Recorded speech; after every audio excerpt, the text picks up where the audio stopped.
আপনি কি একজন পেঁপে চাষি বা আপনি কি পেঁপে চাষ করতে চাচ্ছেন, কিন্তু সঠিক কোনো পরামর্শ বা সঠিক কোনো তথ্য না পাওয়ার কারণে সেটি আপনি ভালোভাবে শুরু করতে পারতেছেন না? তাহলে আজকের ভিডিওটি আপনার জন্য।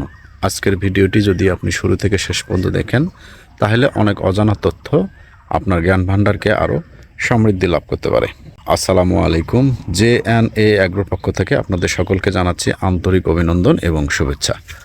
আমি যেখানে দাঁড়িয়ে আছি সেটা হচ্ছে আমার পেঁপে এবং বেগুনের যে ক্ষেতটা, সেটা দেখানোর চেষ্টা করতেছি। এটা হচ্ছে পুরোটাই এখানে পেঁপে এবং বেগুন দুটোই আছে। অর্থাৎ আমি বেগুন গাছগুলো যখন লাগিয়েছিলাম তখন এই পেঁপে গাছগুলো অবস্থায় আমি লাগিয়েছিলাম পেঁপে চারাগুলো।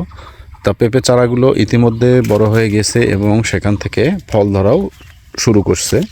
অলরেডি আপনারা দেখতেছেন যে আমার পেঁপে গাছে কত সুন্দর সুন্দর এগুলোর পেঁপে ধরে আছে।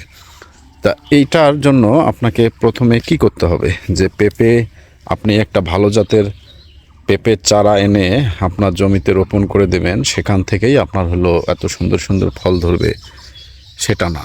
আপনাকে পেঁপে চাষে অবশ্যই আপনাকে ভালো জাত এবং পাশাপাশি এটার জন্য সঠিক যে পরিচর্যা আছে সেটাও আপনাকে করতে হবে। ভালো জাত বলতে আমরা কি বুঝি, যে পেঁপে ভালো ধরবে বা খাটো অবস্থায় ধরবে, এটা কোনো ভালো জাত না। ভালো জাত বলতে বোঝায় যেন এই জাতটি রোগ প্রতিরোধ বা রোগ সহনশীল একটি জাত হয়ে থাকে, যে গাছটাতে পেঁপের সাইজগুলো ভালো হবে, পেঁপেগুলো বড় বড় হবে এবং পরিচর্যার মাধ্যমে ছোট অবস্থায়ও আপনি সেই গাছ থেকে পেঁপে ধরাতে পারবেন। সঠিক কৌশল বা সঠিক যদি আপনি ব্যবস্থাপনা করতে না পারেন, সঠিক সময়ে গাছকে যদি খাবার দিতে না পারেন, গাছের রোগবালাই যদি শনাক্ত করতে না পারেন, তাহলে আপনার কখনো পেঁপে চাষ করে এই পেঁপে গাছ থেকে আপনি হলো এত সুন্দর ফলাফল বা এত সুন্দর পেঁপে আপনি কখনোই ধরাতে পারবেন না।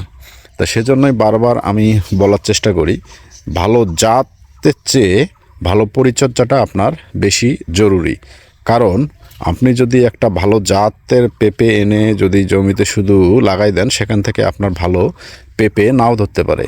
আর যদি আপনি ভালো জাতের সাথে সাথে বা ভালো জাতের পাশাপাশি যদি ওই পেঁপে গাছটিকে যদি আপনি পরিচর্যা করতে পারেন, যদি গাছটার যত্ন নিতে পারেন, সঠিক সময়ে গাছটিকে খাবার দিতে পারেন, এটা বেড়ে ওঠার জন্য যদি এর সকল ধরনের মাইক্রোনিউট্রিয়েন্ট প্রয়োগ করে থাকেন এবং ভালো পরিচর্যা করে থাকেন, তাহলে সেগুলো আপনার পেঁপে বড় করতে বা পেঁপে বেশি ধরতে আপনাকে সহায়তা করতে পারে। কাজেই আপনারা অবশ্যই পেঁপে চাষ করার আগে ভালো জাত এবং আপনার শুরু থেকেই সঠিক পরিচর্যাটা এবং সঠিক যে ব্যবস্থাপনা আছে আপনার পেঁপে চাষের, সেটা যদি আপনারা করতে পারেন, তাহলে সেখান থেকে অবশ্যই আপনার ভালো মানের ফলাফল আপনারা পেতে পারবেন। তাহলে আজকের ভিডিওটি যদি আপনার ভালো লেগে থাকে তাহলে লাইক, কমেন্ট এবং শেয়ার করে দেবেন। আর যারা এই চ্যানেলটিতে আমার নতুন, তারা সাবস্ক্রাইব করে পাশের বেল বাটনটি অন করে দেবেন। তো ঠিক আছে, ভালো থাকবেন। পেঁপে চাষ সংক্রান্ত আরও নানাবিধ ভিডিও আমার চ্যানেলে আছে, দেখার অনুরোধ করছি। আজকে এ পর্যন্তই। আসসালামু আলাইকুম।